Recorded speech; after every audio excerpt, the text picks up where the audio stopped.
Assalamu alaikum, everyone. Thank you so much for sticking around and coming to this talk, learning about building high-quality apps for large-screen devices. My name is Fahd Imtiaz. I'm a product manager on Android, specifically focusing on Android large screens. Originally Lahore se hoon, so this one is very special for me, and I wanted to thank the DevFest organizers for giving me the opportunity to speak here to all of you. So in terms of what I'll cover in my talk, as you all probably know, the mobile devices, they are going beyond your typical candy bar phones. So essentially, we'll talk about why it's important for developers like you to optimize your apps and games for large screen devices. And because large screen devices are unique in some ways, so we are going to cover the top 5 things you should remember when you're trying to optimize your app or game for large screens. And from there, I'll cover a little bit about how you can get started on optimizing your app or game for large screens. And lastly, we'll wrap it up with how to best test your app or game on large screen devices. So with that, let's get started. So Android large screens, they are growing, but before I jump into that, just wanted to define what do we actually mean by Android large screen devices. So they consist of foldables. You probably all might have heard Samsung launched the first fold device, I think around 5 years ago. They are now up to Fold 5, so it's been 5 years of foldables in the market. And it's a unique and upcoming form factor, essentially with 2 screens in one phone, so it's pretty unique in that sense.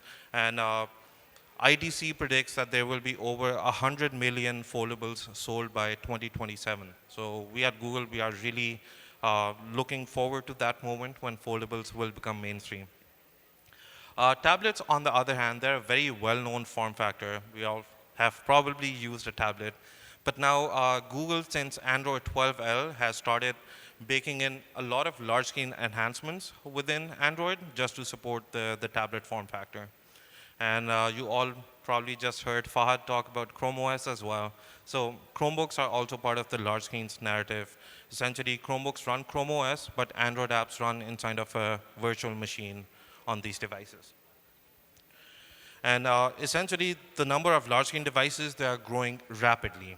Right now, there are more than 280 million devices, large screen devices being used globally, and it's actually the fastest growing segment of Android users right now. So we are pretty excited about this, and we want to make sure all apps and games can essentially leverage this momentum and make sure that the apps are optimized on these devices. So you might be wondering, why should I go ahead and optimize for large screens when there are so many millions and billions of phones out there that I should rather be targeting? Well, the first thing is, regardless of whatever device your users download your app or game on, you want to make sure that you're providing an optimized experience for them. And based on what we have observed, on large screen devices, engagement with apps is much higher than what we see on phones. So especially if you're a video streaming app or some kind of a creativity or productivity app, chances are that users are going to engage with your app much more on tablets or foldables, for that matter.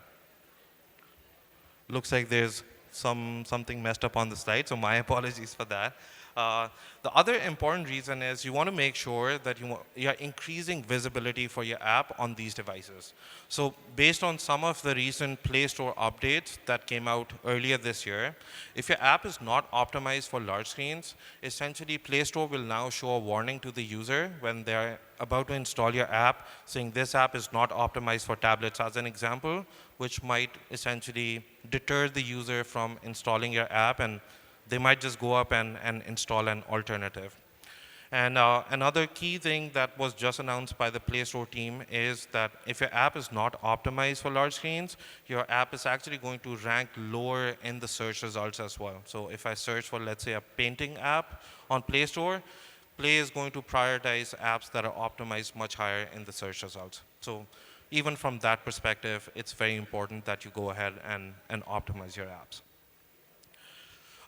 Just wanted to call out things that are kind of more pronounced or more unique on large screen devices. So kind of very different from your typical phones, large screen devices, landscape screen orientation is very prominent on these devices. And it's not just the screen, it's also the camera orientation as well. So if you have, let's say, any kind of camera preview inside your apps, or just generally landscape support, you want to make sure that you are accounting for that for large screens. Another key aspect is multi-window. So just because there's a much larger screen, much more space, it's possible that users are going to use multiple apps at the same time. So essentially, that's another unique thing that's possible on large screens. And thirdly, typically apps and games have traditionally only factored in touch input, but essentially Chromebooks, for that matter, they are a laptop. Tablets can be used with the keyboard as well. So thinking beyond touch input, thinking about keyboard and mouse input is also pretty important. So with that, let's jump into 5 things to remember when it comes to optimizing your apps for large screen devices. So the first one, do not assume that your app or game is only going to be used in either portrait or landscape orientation. So essentially, if your app is restricted to portrait orientation, it is going to end up being pillar boxed on landscape displays, as you can see on the image in the slide. And this leads to a pretty jarring experience for end users. And what we have heard from users time and over is they do not like apps which essentially show up like this on tablets. So essentially what you as app developers can do is make sure that you're supporting both portrait and landscape orientations within your app, and you're not locking your app to a specific orientation.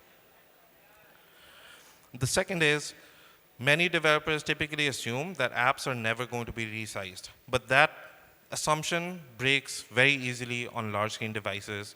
So if, let's say, users are using your app in multi-window mode on a tablet, so in split screen view, for example, or let's say if you start the app on the outer display of a foldable device and then unfold the device, essentially your app is going to get resized events. And if your app is non-resizable, essentially it then leads to a poor user experience. So you want to make sure that your activities, they're all resizable, and essentially that you handle the configuration changes properly. And the most important thing here is to make sure that you're maintaining state. So if your app gets resized, and if, let's say, the app loses state, or if the activity gets recreated, that's the worst thing that you can do for the user, essentially because they need to start all over again. It just leads to a frustrating experience for the user. Essentially, when you're then thinking about supporting landscape, what we see many developers do is just they force stretch a lot of the elements on the screen to take up the full width of the display. That holds true maybe on phone displays, not necessarily on tablets. So you don't want to make sure that your buttons are going from one screen edge to the other on tablet. Instead, you want to make sure that you're providing an optimized layout which is making the best use of the large screen display. And for that, our guidance is to use 2-pane layouts. We have a ton of libraries available regardless of what your app architecture is. I'll cover that in a later slide as well. But essentially make sure that you're using navigation rails instead of the bottom navigation bar. It's a much, much better experience on large screen displays. As I said, do not assume that your app is only going to be used with touch input. 90% of Chromebook app interactions are actually with keyboard and mouse, and tablets are very commonly used with keyboards as well. So you want to make sure that your app supports keyboard and mouse input pretty well. It's not just important from a large screen's perspective, but generally these types of input are also very important from an accessibility perspective as well. So impaired users, they make use of keyboard to essentially interact with your app. And if you're a game developer, then also make sure that you're supporting controllers and gamepads as well, essentially to provide a more versatile gaming experience for your users. Lastly, do not assume that the camera orientation and the activity orientation for your app is essentially going to be the same on large screen devices. So on large screens, you can be using 2 different apps at the same time, and essentially it's quite possible that your activity is running in a portrait orientation, but the actual camera orientation is landscape.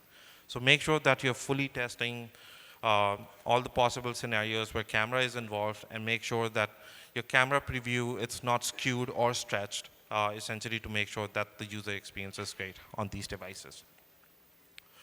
So with that, let's move on to what kind of guidance exists for developers like you to get started with large screens. So one of the things that I keep hearing time and again is a lot of developers say, we do not know how to design for large screens, or our UX designers have essentially not provided us with any designs and they need some inspiration to get started. So to help with that, we actually earlier this year published a large screens gallery on developer.android.com, where we essentially provided our opinionated guidance on how to approach designs for large screens for a lot of different app categories. So whether if you have an app which is in the productivity category or creativity or social or even like a media player app, there are a lot of designs out there that your UX designers can use to essentially get some inspiration. And essentially, the designs extend very nicely onto foldables, tablets, and Chromebooks, for that matter. If you make use of Material Design, which is Google's design platform, Material Design now provides a lot of opinionated guidance around large screens as well. And it's not just guidance, but essentially Material Design is now providing a bunch of adaptive components out of the box as well, along with guidance around how to support some hero interactions like drag and drop as well for your applications. So it's a great source for your designers to essentially get some additional guidance as well. Now for developers, we published this large screens app quality page on developer.android.com. This has been there for the last 2 years. But the idea is it's a great place to get started around learning what's large screen optimization and what it means for your app. So I would highly encourage all of you to take a look on this URL and essentially check out the 3 tiers of large screen optimization that we have provided. And essentially what these 3 tiers allow you to do is approach large screen optimization in 3 phases. So you don't have to do all of the work at once, but rather in 3 different steps. So essentially it just makes it easier for developers and even your product managers as well to prioritize this type of work. And essentially, if your app is built in native Android, regardless of whatever your app architecture is, there's a path to large screen optimization and to build adaptive layouts. So if, let's say, your app is multiple activities and essentially re-architecting your app is not a priority at the moment for any reason, we recently announced activity embedding in Stable that allows you to show multiple activities side by side to create that 2-pane layout experience. If you have kind of migrated to modern Android development and essentially are using fragments now, sliding pane layout is a great way for you to essentially create those 2-pane layouts. And if you are right at the cutting edge, if you're using Compose for your application, we just launched the Material Adaptive Layout APIs in alpha that you can use to build adaptive layouts out of the box. There's also this really great article that's published on developer.android.com around supporting different screen sizes, which essentially handholds you through all the different steps that you can take to optimize your app for large screen devices.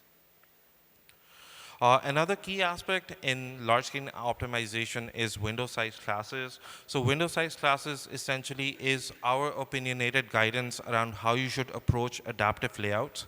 So it breaks down a lot of different phones and tablets and foldables out there into essentially 3 categories of screen sizes. So we have compact, we have medium, and we have expanded width and height. But essentially, I think in my experience, 90% of the apps can just do with just looking at the width window size classes. What this essentially means is we are taking away all of the burden from app developers like you, so you don't have to worry about defining those custom breakpoints or essentially accounting for all of the different screen sizes out there. We, as Google engineers, have done that determination for you, so you can essentially use this Jetpack library to essentially just determine what window size class your app is currently running in. At the same time, the Jetpack Window Manager is also super interesting if you're looking to optimize for the foldable form factor as well. So let's say if you want to detect if your app is running in tabletop mode, Jetpack Window Manager is the recommended way to get display metrics or essentially window metrics for your application at that given point as well in time, as well as any like I said, foldable specific information as well, whether if the device is in tabletop mode or not, which allows you to essentially then trigger these optimized layouts. The last part is how to test on large screens, which is, in my opinion, one of the most important parts that you can do to make sure that you're providing a great experience for your users. So again, on developer.android.com, we have actually published the set of test cases that you and your QA team can actually run in-house to essentially make sure that your app runs well on large-screen devices.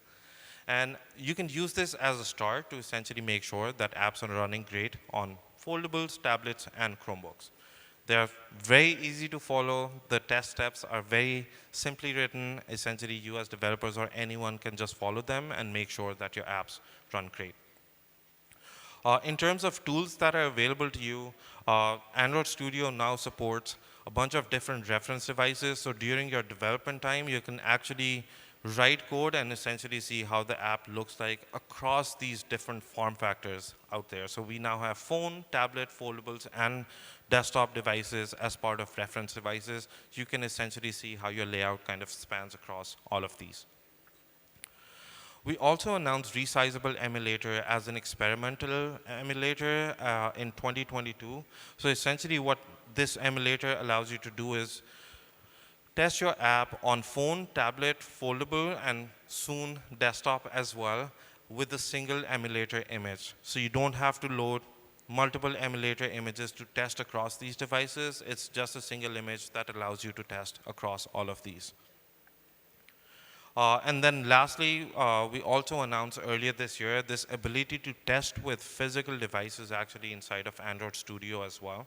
So if let's say you can't purchase a device, you can't get the device here in Pakistan, for example, you can make use of this option where the device is sitting in some kind of a test farm. And yeah, here's the demo. It's running now. So you can see it's very easy to set it up. And essentially now you can test apps on actual physical devices without necessarily having to purchase them. And with that, I think we can move to the next slide.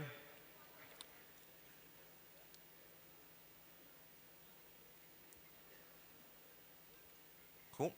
So I think 3 key takeaways, if you can take away from this talk, is please do not restrict your app or game to portrait orientation only. These types of apps and games really break the experience for users on large screen displays. Second is make sure your app is resizable, because I can almost guarantee your app is going to be resized on these types of devices. And third is please make sure you're testing your app on large screens using the checklist that I mentioned in my talk, as well as using the tools that I just mentioned. That's all. Thank you.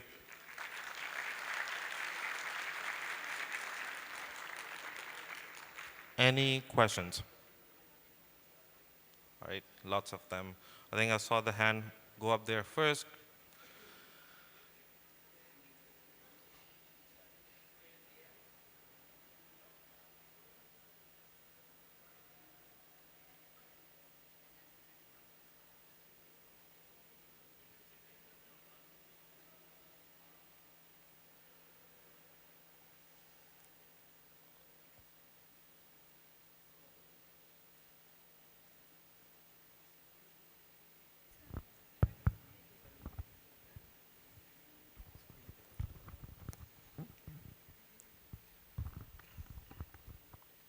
Sir, considering the large screen applications, sir, and navigating through foldables and large screens, sir, which you can see the cross-platform apps also.